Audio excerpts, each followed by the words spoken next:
Perpaduan ummah boleh berlaku melalui politik, ekonomi dan sosial. Ramai yang melihat perkembangan mutakhir antara UMNO dan Parti PAS sebagai usaha bagi mengukuhkan perpaduan ummah. UMNO dan PAS mempunyai ideologi berlainan tetapi matlamat kedua-duanya sama, iaitu memelihara dan meninggikan syiar Islam. Kedua-dua entiti politik didominasi orang Melayu beragama Islam. Tentulah kerjasama yang terbentuk bertujuan sama.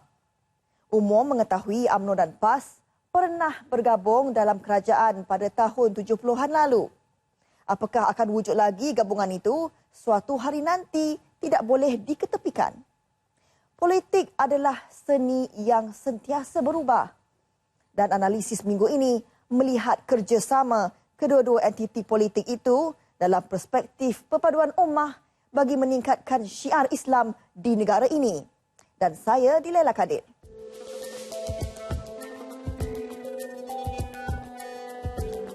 Pemimpin UMNO dan PAS berdiri sama menzahirkan bantahan terhadap kekejaman pemerintah Myanmar terhadap masyarakat Rohingya beragama Islam baru-baru ini. Apakah ini boleh dilihat sebagai usaha ke arah kerjasama politik? Persefahaman antara UMNO dan PAS itu dalam menyatakan solidariti terhadap nasib etnik Rohingya dicapai atas dasar kemanusiaan dan bukannya atas kepentingan politik. Pertemuan antara pucuk pimpinan kedua-dua parti, UMNO dan PAS baru-baru ini memberi signal atau jawapan kepada rakyat, terutamanya penyokong parti, untuk melihat bahawa isu itu bukan lagi berhubung kait soal parti tetapi merentas sempadan soal kemanusiaan. Keegoan politik, keegoan perbezaan pendapat ini harus diketepikan demi tujuan bersama kita. Dan kita mahu supaya apa yang kita lakukan ini jangan diprasangkakan, jangan ada diprejudiskan, apatah lagi pandangan-pandangan yang dibiaskan. Kerana kita mahu hasrat kebersamaan ini dapat diterjemahkan satu ketika nanti. Dalam menghadapi krisis ideologi, terutama di kalangan negara-negara Islam, usaha perlu dilakukan bagi menjayakan perpaduan ummah tanpa sempadan. Model yang barangkali boleh difikirkan ialah Piagam Madinah. Masyarakat di Madinah ketika zaman Rasulullah berpecah belah. Piagam Madinah yang berasaskan kepada prinsip-prinsip Islam berpandukan kepada Al-Quran dan Sunnah dijadikan sebagai asas bagi membentuk perpaduan di kalangan penduduk. Malaysia dapat membentuk perpaduan yang jitu sebagaimana yang telah ditunjukkan masyarakat Madinah. Bagi negara atau masyarakat yang mempunyai kepelbagaian dalam masyarakatnya dan mempunyai perbezaan budaya, bahasa, agama, mazhab dan cara hidup akan menyebabkan wujudnya kelompok masyarakat yang berpecah belah. Jadi dalam hal ini kematangan berpolitik itu sangat penting. Bagi saya, penyatuan ummah, perpaduan umat Islam adalah juga perpaduan untuk negara Malaysia. Perpaduan untuk semua kaum. Bila kekuatan kaum majoriti sudah kuat, maka kedudukan orang minoriti ini pun mesti kita jaga dengan baik. Akhirnya kita mendapat wujudan sebuah negara aman dan damai, dan kita terkenal sebagai sebuah negara Malaysia demokrasi, berbilang kaum dan berteraskan pada raja perlembagaan yang dihormati di dunia. Konsep dalam Islam itu sendiri yang bersifat sama taraf menunjukkan Islam menganggap semua manusia tanpa mengira darjat atau pangkat adalah sama di sisi Allah Subhanahu Wa Taala. Dengan ini, penindasan dapat dielakkan, seterusnya mewujudkan semangat perpaduan yang tinggi. Perpaduan boleh diertikan sebagai satu proses bagi mewujudkan satu identiti nasional di kalangan kumpulan yang terpisah dari segi kebudayaan, sosial dan lokasi dalam sesebuah entiti politik. Jadi saya rasa kebersamaan ini bukan saja melihat dari segi cadangan, pandangan dalam parlimen, tapi juga kita kena bersatu juga dalam gabungan parti-parti politik, supaya ia kuat, demi kepentingan ummah yang dikatakan, rakyat Malaysia, umat Islam tadi, supaya duduk bersama untuk kita bersatu dalam mempunyai satu gagasan kepimpinan negara yang kuat dan kukuh. Perpaduan ialah percantuman dan pengukuhan antara kaum atau segmen yang boleh membawa persamaan dan kesejahteraan.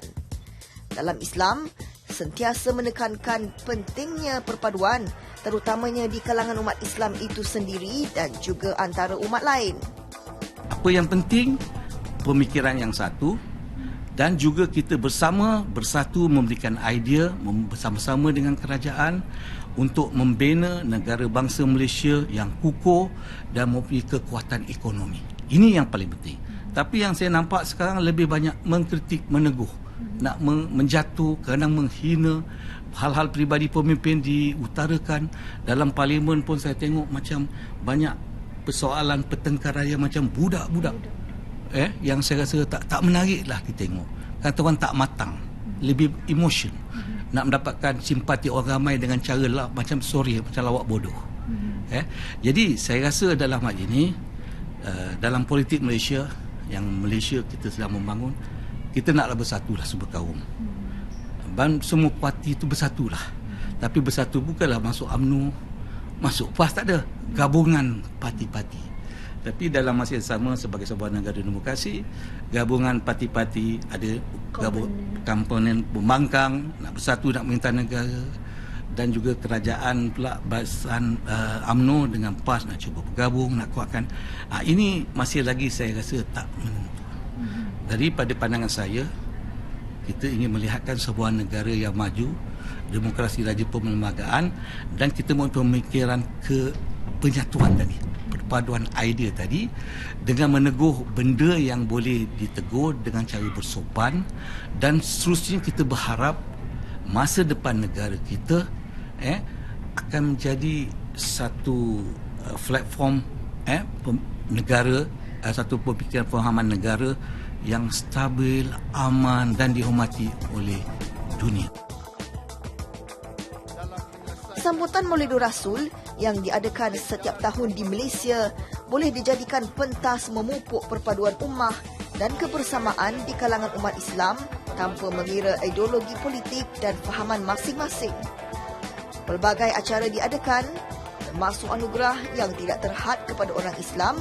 Sebaliknya, masyarakat bukan Islam turut disanjungi atas sumbangan mereka kepada perpaduan ummah. Saya berasa sangat teruja lah kerana anugerah ni saya tak sangka-sangka boleh dapat lah. Dan juga saya juga berterima kasih lah kepada semua yang telah berusaha untuk dalam kejayaan saya ni. Berterima kasih kepada terutamanya kedua ibu bapa saya dan juga kepada guru-guru saya yang selama ini telah memberikan tunjuk ajar kepada saya. Ini sebenarnya adalah amanah, amanah dan juga tanggungjawab kepada saya yang mendapat anugerah Sayyidatina Khadijah, yang pastinya ini merupakan satu tanggungjawab yang amat besar, dan mudah-mudahan saya akan terus menyumbang kepada negeri saya Selangor dan seterusnya kepada umat Islam di seluruh Malaysia. Umat Islam perlu meletakkan perpaduan sebagai teras utama agar keutuhan dan keamanan berterusan dalam menghadapi cabaran pada tahun-tahun mendatang.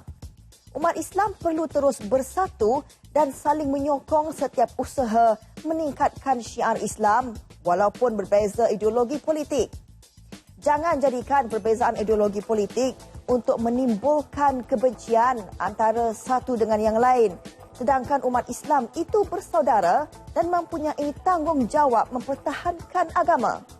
Kita harus bersatu kerana kini kita menghadapi serangan dari segenap sudut, dan kesatuan adalah asas kejayaan ummah yang akan memperkukuh benteng daripada serangan musuh Islam. Sekian analisis minggu ini. Semoga anda mendapat manfaat. Selamat malam.